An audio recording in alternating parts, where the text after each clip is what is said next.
नमस्कार, बहुत स्वागत है आप सभी का। आप देख रहे हैं बिहार का सबसे बड़ा बुलेटिन अपना बिहार। मैं हूं आपके साथ जया मिश्रा। बुलेटिन की शुरुआत आज किसी सियासी खबर के साथ नहीं करेंगे, बल्कि एक ऐसी खबर से बुलेटिन की शुरुआत करने जा रहे हैं जो आपको हिलाकर रख देगी। एक ऐसी खबर जो दिखाएंगे आपको तो आपका दिल पसीज जाएगा। ये खबर आपको झकझोर कर रख देगी। ये खबर देखकर आप सोचने पर मजबूर हो जाएंगे कि आप किस समाज का हिस्सा है। सारण से ये खबर है। सारण के सोनपुर में एक महिला सरिता जो कि दहेज के लिए मौत के घाट उतार दी जाती है। एक दारोगा की गाड़ी से महिला के शव को उसी के मायके वाले घर के बाहर फेंक दिया जाता है, लेकिन पुलिस एक विज्ञप्ति जारी कर मामले को शांत करना चाहती है।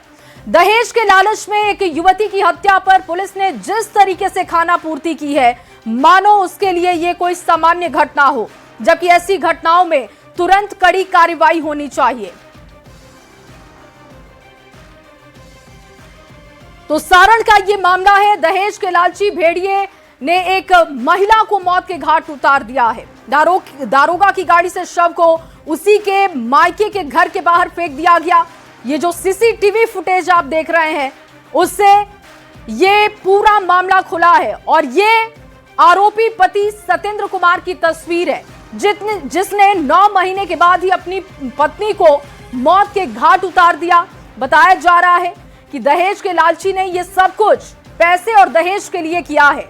दारोगा की गाड़ी का इस्तेमाल करता है और इसका रसूख देखिए, इसकी हिम्मत देखिए कि मायके के घर के आगे ये शव को फेंककर वहां से फरार हो जाता है और अभी तक ये बचा हुआ है। ये जो नंबर प्लेट आप देख रहे हैं ये वही रजिस्टर्ड गाड़ी का नंबर है जिसका इस्तेमाल शव फेंकने के लिए किया गया है। झारखंड का ये नंबर है JS 02 BP 0685 और ये दारोगा संतोष रजक के नाम पर रजिस्टर्ड है। अब सवाल इस बात को लेकर भी है कि अब तक दारोगा पर कार्रवाई क्यों नहीं की गई है, अब तक पूछताछ क्यों नहीं की गई है। लेकिन ये जो तस्वीर लगातार हम आपको दिखा रहे हैं, इस तस्वीर से ये साफ है कि सबूत सामने है। कार्रवाई करनी है। जिस गाड़ी का इस्तेमाल किया गया है उसके मालिक का पता चल चुका है, उसका मालिक भी सामने आ चुका है और सवाल पुलिस की कार्यशैली को लेकर भी है।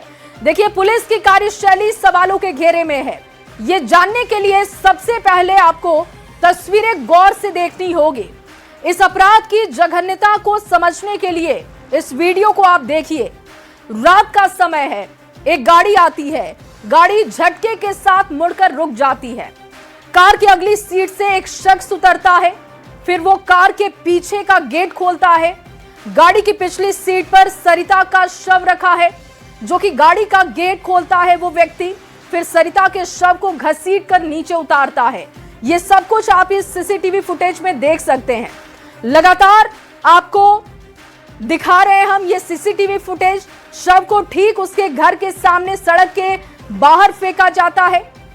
शव को फेंकने के बाद गाड़ी तेज गति से वहां से निकल जाती है। रात के वक्त एक कुत्ता दौड़कर शव के पास आता है, वहां खड़े होकर भौंकने लगता है। आप देखिए, सीसीटीवी फुटेज बहुत क्लियर है। जहां आप देख रहे हैं जैसे ही गाड़ी मुड़ती है, आगे बढ़ती है, एक कुत्ता वहां पहुंचता है, वो भौंकने लगता है। सीसीटीवी फुटेज में दर्ज ये वीडियो हत्याकांड का आंखों देखी सबूत है, जो कि लगातार हम अपने दर्शकों को दिखा रहे हैं। 6 महीना हो गया।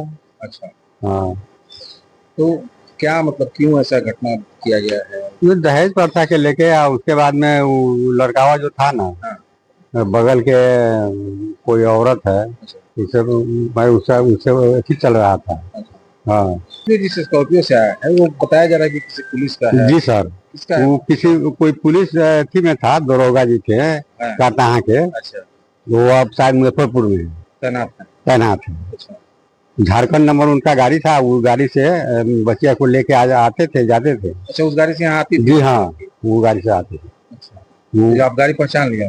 जी हाँ, अच्छा, गाड़ी पहचान, वही गाड़ी। तो आप माँ है क्या उनकी? माँ है क्या? आप मतलब कैसे ये सब कुछ बताई थी आपकी बेटी बात? कुछ भी नहीं बताए थे हमें। कहाँ हंसी खसी में पूछते थे कि कुछ बात है कि नहीं मम्मी जी ठीक है, सब ठीक है। रात 9 बजे तो हमारे बाबू से बतियावे किए थे। उसके बाद क्या हुआ तो हमें पता नहीं। हमारे बाबू की कल रात में बात हुआ था ना? हाँ ठीक थी? हाँ ठीक थी। अब बतिया रही थी बहुत अच्छा से। कुछ टेंशन का बात नहीं बताई? नहीं कुछ नहीं बात क्या किया हमें कोई बता नहीं। हम बाबू के बाद हमारी साफ चाहिए। और देखिए इन तस्वीरों ने आपका अब तक खून खौला दिया होगा और आप सोच रहे होंगे कि सारण पुलिस का भी खून खौल उठा होगा, हत्यारों पर ताबड़तोड़ कार्रवाई की गई होगी। तो हम आपको बता दें कि ऐसा अब तक कुछ भी नहीं हुआ है। सरिता की हत्या के बाद शव को उसके घर के सामने फेंकने का वीडियो वायरल होता है। इसकी सूचना पुलिस को दी जाती है। दहेज के लालची भेड़िए सरिता की हत्या कर मायके के दरवाजे पर शव को फेंक देते हैं, लेकिन पुलिस इसे सामान्य घटना बता रही है, सामान्य घटना की तरह इसको देख रही है। घंटों बीत जाने के बाद भी एसपी मीडिया से बात नहीं करते हैं। ग्रामीण एसपी भी चुप बैठे हुए हैं। ये पूरी वारदात इसलिए गंभीर हो चुकी है क्योंकि एक दारोगा की निजी गाड़ी से इस शव को फेंका जाता है। जिस गाड़ी से सरिता के शव को फेंका गया है वो गाड़ी दारोगा संतोष रजक के नाम पर रजिस्टर्ड है।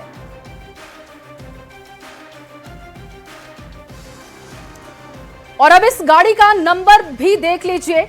सीसीटीवी फुटेज हम आपको लगातार दिखा रहे हैं और अब ये देखिए गाड़ी का नंबर।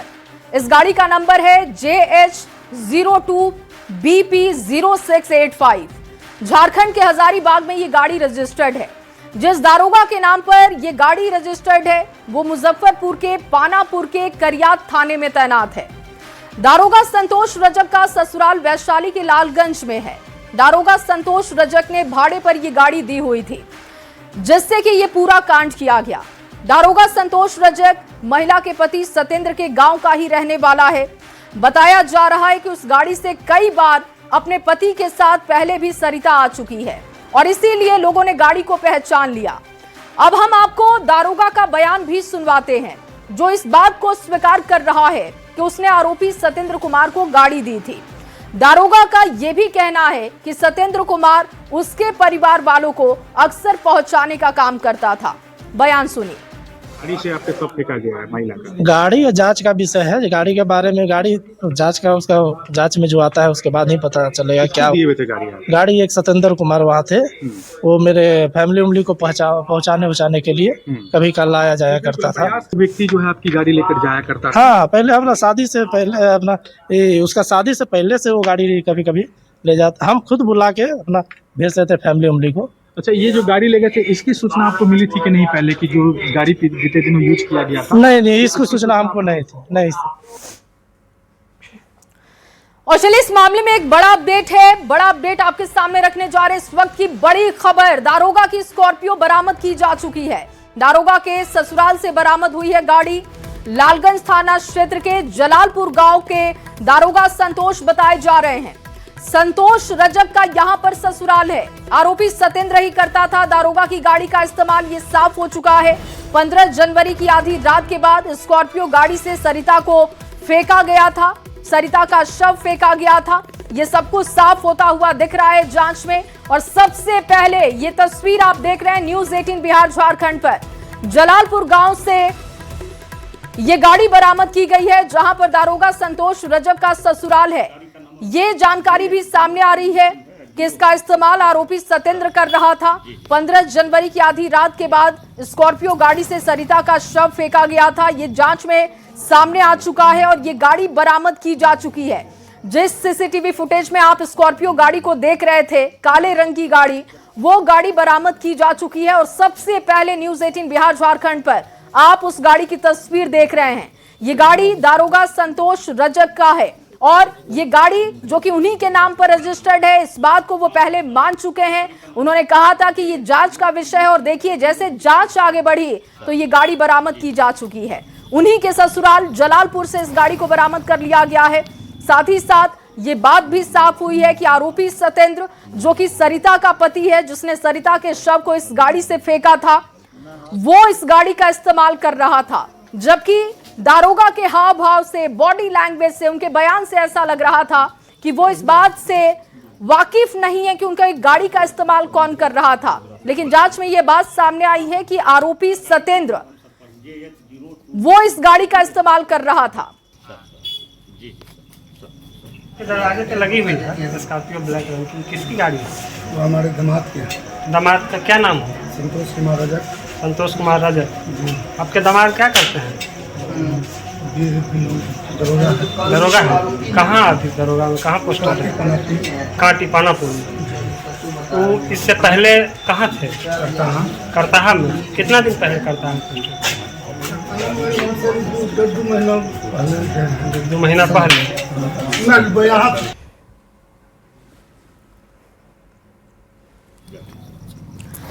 तो लगातार आपको ये तस्वीरें दिखा रहे हैं। आरोपी सत्येंद्र इस गाड़ी का इस्तेमाल कर रहा था, इसकी जानकारी सामने आ चुकी है। 15 जनवरी की आधी रात भी इसी गाड़ी का इस्तेमाल किया गया था सरिता के शव को फेंकने के लिए। और प्रफुल्ल इस वक्त हमारे साथ ग्राउंड से जुड़ चुके हैं। ये गाड़ी बरामद की गई है। प्रफुल्ल, आप वहीं पर खड़े हैं, कैसे ये गाड़ी बरामद की गई, पुलिस कैसे पहुंची, सब कुछ विस्तार से बताइएगा। जी देखिए, न्यूज 18 लगातार इस खबर पर बनी हुई थी और लगातार इस खबर को दिखाए जाने के बाद जब पुलिस प्रशासन हरकत में आई है और उसके बाद ताबड़तोड़ छापेमारी शुरू की गई है। मैं आपको बता दूं कि लालगंज एसडीपीओ वैशाली एसपी ने यह निर्देश दिया कि गाड़ी किसी भी हालत में जब्त होनी चाहिए, बरामद होनी चाहिए। जिसके बाद लालगंज एसडीपीओ के नेतृत्व में एक टीम गठित की गई और टीम जो है दरोगा के ससुराल पहुंची, जो लालगंज थाना क्षेत्र के जलालपुर गाँव में है।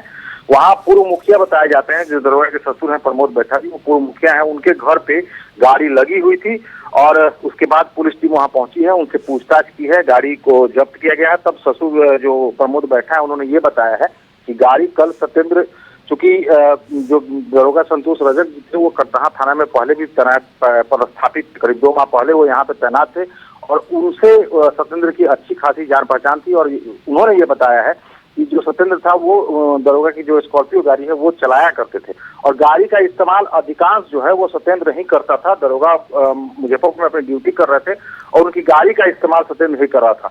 और इसी बीच पुलिस की लेकिन प्रफुल्ल सत्येंद्र जब इसका इस्तेमाल कर रहा था तो किस तौर पर इस्तेमाल कर रहा था? क्या वो भाड़े पर इस गाड़ी को चला रहा था? ये देखिए, अभी इस पुलिस जो है उनके ससुर से पूछताछ कर रही है। पुलिस उन्होंने ये बताया है कि वो गाड़ी को चलाता था, एक चालक के रूप में उसे जो दरोगा संतोष रजक का उन्होंने रखा था। लेकिन ये बहुत चौंकाने वाली बात है कि जब कल ही सत्येंद्र ने किसी दूसरे के हाथ से गाड़ी जो है वो उनके ससुराल भिजवा दिया था, फिर भी जब ये घटना आज सामने आई है और उसके बाद से जब लगातार मीडिया में खबरें चल रही हैं, बावजूद इसके ससुराल के लोगों ने ये पहल नहीं की कि सूचना पुलिस को दी जाए कि गाड़ी को यहाँ पे लगा के छोड़ दिया गया है ताकि पुलिस वहाँ पे पुलिस गाड़ी को जब्त करे। तो ये कहीं ना कहीं एक बड़ा सवाल है और इसमें कहीं ना कहीं सभी की भूमिका की जांच होनी चाहिए कि आखिर क्या कुछ मामला है। ये संतोष की हैसियत से गाड़ी अपने पास रखता था क्योंकि गाड़ी संतोष रजक जी की है और वो सिर्फ चालक के तौर पे, जैसा उनके ससुर ने बताया कि वो चालक के तौर पे वहाँ पे उस गाड़ी को चलाता था। तो चालक क्या गाड़ी रख सकता है अपने पास? ये कई सवाल हैं जिसकी तलाश में पुलिस, जिसकी छानबीन में पुलिस जो है। बिल्कुल प्रफुल्ल, आप नजर बना के रखिएगा, आगे भी आपसे अपडेट लेंगे। फिलहाल के लिए आपका बहुत शुक्रिया तमाम जानकारी के लिए। लगातार आपको ये 2 तस्वीरें दिखा रहे हैं जिसमें आप नंबर प्लेट देख रहे हैं, दूसरी तरफ जो गाड़ी बरामद की गई है वो तस्वीर भी आप देख रहे हैं और इस मामले में लगातार जांच आगे बढ़ाई जा रही है। देखिए, सारण पुलिस ने इस मामले में 5 लोगों पर हत्या का मामला दर्ज कर लिया है। सारण पुलिस की माने तो विधि सम्मत कार्रवाई की जा रही है।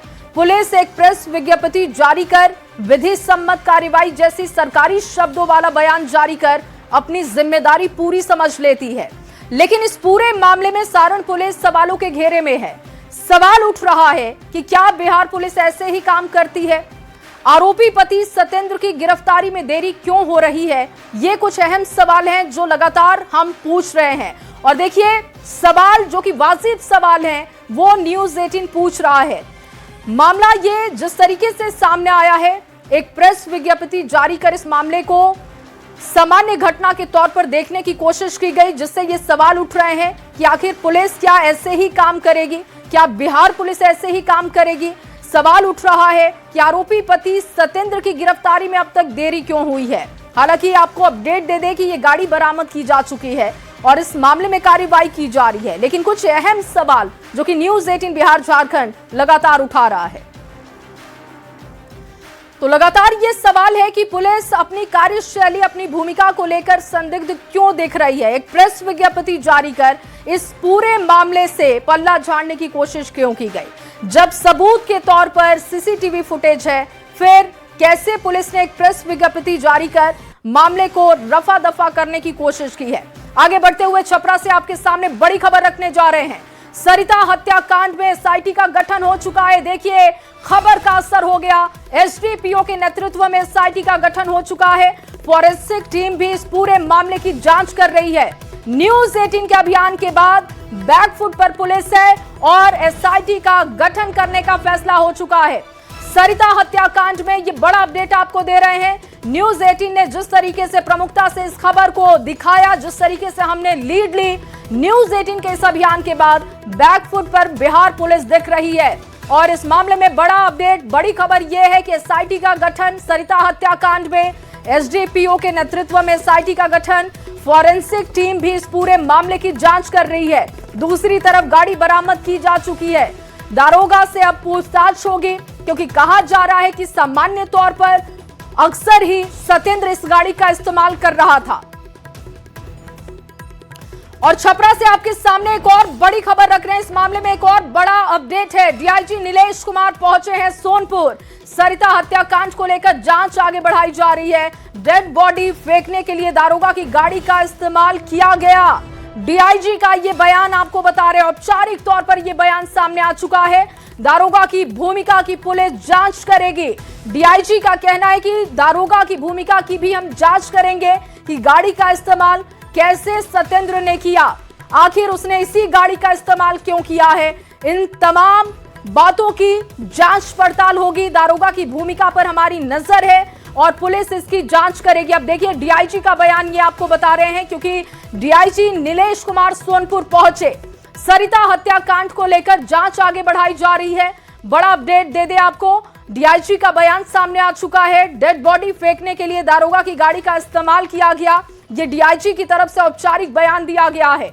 दारोगा की भूमिका की पुलिस जांच करेगी। डीआईजी ने ये बयान दिया है। न्यूज 18 लगातार प्रमुखता से ये सवाल पूछ रहा था कि दारोगा की भूमिका की जांच कब होगी। अगर दारोगा की गाड़ी का इस्तेमाल हो रहा था तो फिर वो इस बात से अनजान कैसे थे, इसकी जांच होनी चाहिए। सोनपुर में दहेज के लिए सरिता की हत्या के मामले में देखिए, सियासी तूल भी पकड़ लिया है। सभी राजनीतिक दलों ने सरिता के लिए इंसाफ की मांग की है। विपक्ष ने इस पूरी घटना पर सवाल खड़े किए हैं।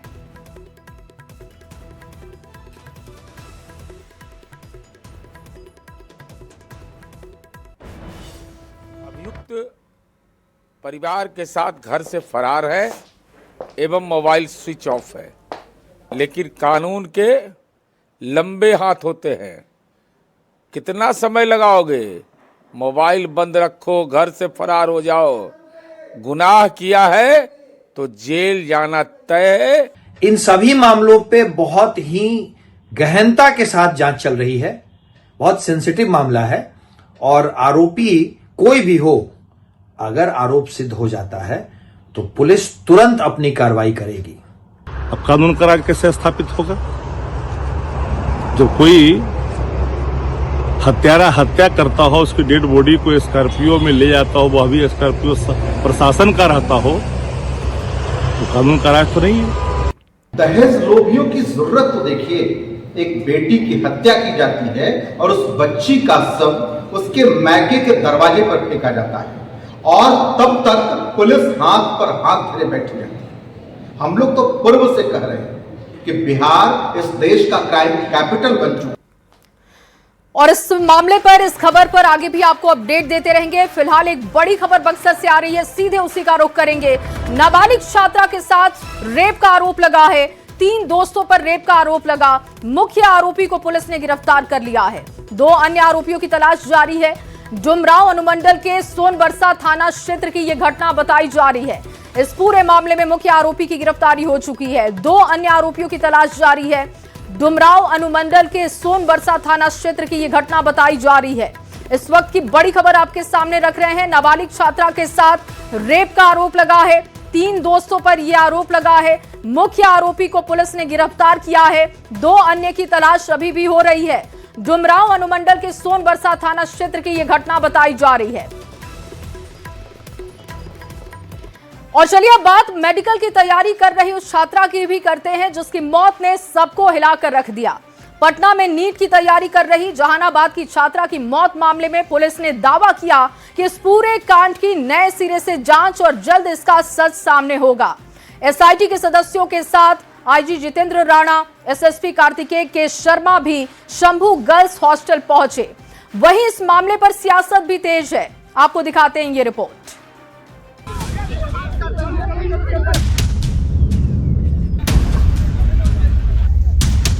पटना में रहकर नीट की तैयारी कर रही जहानाबाद की छात्रा की मौत ने सबको हिलाकर रख दिया है। अब वो दुनिया में नहीं है, हम उसका नाम नहीं बता सकते, लेकिन उसे हमने नाम दिया है संवेदना। नीट छात्रा संवेदना की मौत को लेकर उसके घर वालों ने हॉस्टल, अस्पताल और पुलिस तक पर सवाल उठाए थे। प्रशासन के लोग, हॉस्टल के लोग और हॉस्पिटल के लोग, सारे लोगों ने पैसा खाया है, काफी मोटी रकम का पैसा खाया है, ऐसे बड़े लोगों के हाथ। यही नहीं, शुक्रवार को प्रशांत किशोर ने छात्रा के घर जाकर परिजनों से मुलाकात की तो शनिवार को कांग्रेस सांसद अखिलेश सिंह ने मदद का भरोसा दिया। लेकिन अब तो साफ है, अब सरकार को चेतना चाहिए, सरकार को जागना चाहिए और सरकार को कड़ी से कड़ी कार्रवाई करनी चाहिए। जो लोग भी इसमें संलिप्त हैं उनको फांसी की सजा हो। नीट छात्रा संवेदना के मौत मामले को लेकर सरकार भी काफी गंभीर दिख रही है। सरकार की ओर से आए कड़े निर्देश के बाद पुलिस एक्शन में है। एसआईटी के सदस्यों के साथ आईजी जितेंद्र राणा और एसएसपी कार्तिकेय शर्मा भी शंभू गर्ल्स हॉस्टल में पहुंचकर छानबीन की। उस कमरे को भी देखा जहां संवेदना रहती थी। उस कमरे को भी देखा जहां नीट छात्रा संवेदना रहती थी। पुलिस का कहना है कि नीट छात्रा संवेदना के घर वालों को हर साक्ष्य दिया जाएगा। शंभू गर्ल्स हॉस्टल से लेकर हॉस्पिटल तक के सीसीटीवी फुटेज भी आ गए हैं जो घर वालों को दिए जाएंगे। पुलिस का दावा है आज से कल तक फॉरेंसिक रिपोर्ट भी आ जाएगी और पटना एम्स के फाइनल रिपोर्ट आने के बाद रविवार तक पूरे मामले का खुलासा कर दिया जाएगा। पुलिस मुख्यालय के द्वारा और सरकार के द्वारा मामला को पूरी गंभीरता से जांच किया जा रहा है और एसआईटी का प्रयास है कि जल्द से जल्द मामले को। हालांकि इस पूरे मामले में पहले जिस ढंग की संवेदनहीनता दिखाई गई, उससे पुलिस के ऊपर कई गंभीर सवाल खड़े हो गए थे। हॉस्टल संचालक और अस्पताल की डॉक्टर के साथ साथ पुलिस की थ्योरी तक संदेह के घेरे में थी। पोस्टमार्टम रिपोर्ट ने तस्वीर को काफी हद तक साफ कर दिया है। देखना होगा नीट छात्रा संवेदना के गुनहगारों को कब तक सजा मिल पाती है। न्यूज़ 18 के लिए पटना से धर्मेंद्र और जहानाबाद से राजीव विमल के साथ ब्यूरो रिपोर्ट। तो लड़की की मौत मामले ने सियासी तूल पकड़ लिया है। एनडीए के कई नेताओं ने पीड़ित परिवार से मुलाकात की। जहानाबाद के पूर्व सांसद चंद्रेश्वर प्रसाद चंद्रवंशी और हिंदुस्तानी आवाम मोर्चा के नेता सह अनुसूचित जाति आयोग के सदस्य देवेंद्र माझी ने पीड़ित परिजनों से मुलाकात की। पीड़ित परिवार को उन्होंने भरोसा दिया कि सुशासन की सरकार में कोई दोषी बख्शे नहीं जाएंगे। और देखिए नेताओं का जमावड़ा किस तरीके से पीड़ित लड़की के घर पर लगा हुआ है, वो तस्वीर आप देख रहे हैं। एसआईटी की टीम का गठन हो चुका है और लगातार इसमें सियासत हो रही है। देखिए वो लोगों का मांग जो है एकदम जायज है और वाजिब है। जो पीड़ित है उसको न्याय चाहिए और आदरणीय मुख्यमंत्री जी के नेतृत्व में 2005 के बाद से जो सरकार चल रही है, कितना ही बड़ा क्रिमिनल हो बख्शा नहीं जाता है। पहली बात तो ये घटना ही बहुत दर्दनाक है। इस चीज़ को जैसे भी बयान किया जाए वास्तव में बयान किया नहीं जा सकता है। और जिस परिवार से हमने अभी जो मिला उनका जो दर्द देखा, और ये दर्द ज़रूर है, जायज़ है, लेकिन सरकार की तरफ से हम ये कहना चाहते हैं कि जैसा माननीय सांसद महोदय ने, पूर्व सांसद महोदय ने बोला कि इसका एसआईटी गठन हो गया है, ये आप जाकर देखिए कि एसआईटी गठन हो गया है, इसका मतलब सरकार तो एक तरफ जहां एनडीए के नेताओं ने पीड़ित परिवार से मुलाकात की है, तो वहीं आरजेडी राज्य सरकार पर हमलावर है। आरजेडी के पूर्व विधायक डॉक्टर कुमार संजीव ने जहानाबाद की छात्रा की मौत मामले को गंभीर बताया। बता दें आपको कि हाल ही में हुई आरजेडी की बैठक में बिहार में अपराध के बढ़ते मामलों पर चर्चा की गई, जिसमें ऐसे मामलों में तत्काल कार्रवाई की मांग उठी है।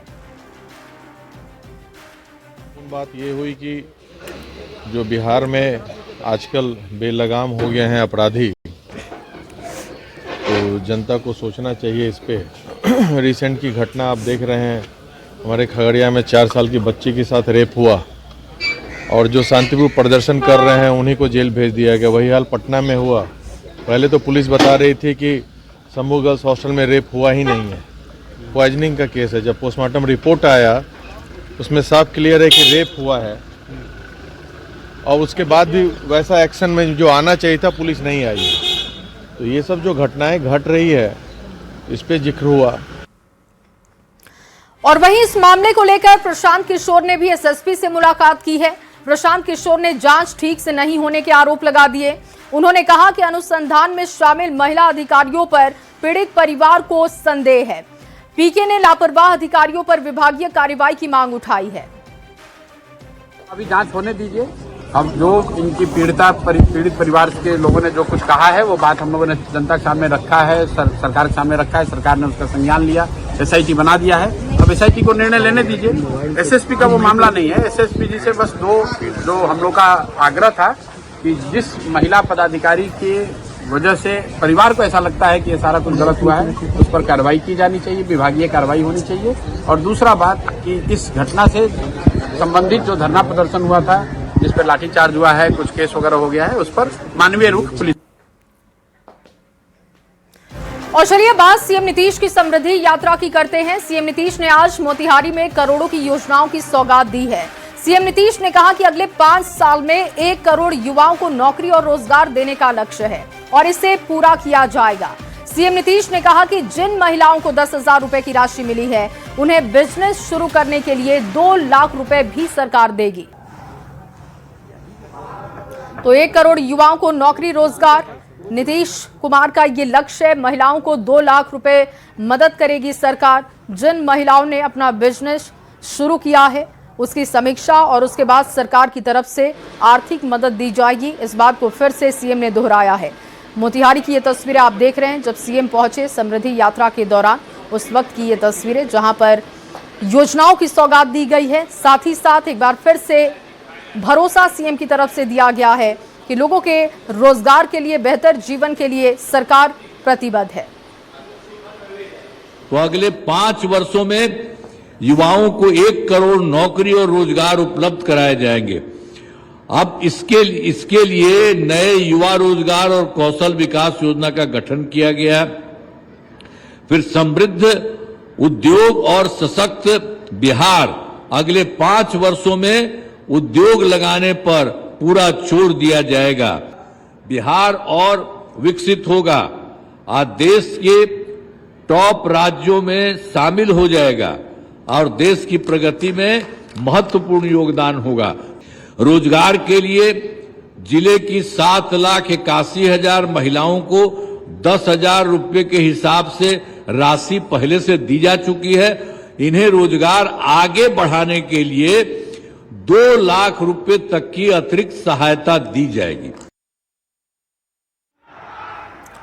तो महिलाओं को 2 लाख रुपए आर्थिक मदद सरकार करेगी बिजनेस शुरू करने के लिए, ये रकम दी जाएगी। सीएम नीतीश की समृद्धि यात्रा की तस्वीरें आप देख रहे हैं। लगातार समीक्षाएं हो रही हैं योजनाओं को लेकर और सौगातें भी दी जा रही हैं।